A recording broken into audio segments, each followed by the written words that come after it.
Cells ఈ మాట మనం ఈ మధ్య తరచుగా వింటున్నాం. అసలు స్లీపర్ సెల్స్ అంటే ఏమిటి, ఇది మనం చెప్పుకుందాం. స్లీపర్ సెల్స్ అంటే మిగతా దేశాల నుంచి మన దేశానికి వచ్చి వాళ్ళకి పూర్తిగా సమాచారం ఇస్తూ వాళ్ళ పరిధిల్లో వాళ్ళు మెరుగుతూ మనతో పాటు ఉంటూ మనతో పాటు జీవనం సాగిస్తూ ఎప్పుడైతే వాళ్ళ దగ్గర నుంచి ఆర్డర్స్ వచ్చాయో అప్పుడు వాళ్ళు యాక్టివేట్ అయ్యి విధ్వంసం సృష్టించడమే ఈ స్లీపర్ సెల్స్ యొక్క ప్రధానమైన ఉద్దేశం.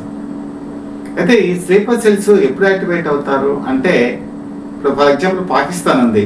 పాకిస్తాన్ వాళ్ళకి సంబంధించిన వాళ్ళు అనేక మంది మన ఇండియాలో రకరకాల ప్రాంతాల్లో నివసిస్తున్నారు. అలాగే బంగ్లాదేశ్ ఉంది. బంగ్లాదేశ్ నుంచి రోహింగ్యన్స్ అని చెప్పేసి చాలా మంది మన వెస్ట్ బెంగాల్కి వచ్చి అక్కడ స్థిరపడి ఉన్నారు. హైదరాబాద్ కూడా వచ్చి ఉన్నారు. అయితే వీళ్ళు వచ్చేది ఎలాగా, కేవలం 200 రూపాయలు కనుక వాళ్ళు ఇన్వెస్ట్మెంట్ చేసుకుంటే ఈ బోట్స్ ద్వారా తీసుకొచ్చి వెస్ట్ బెంగాల్లో వదిలేస్తారు.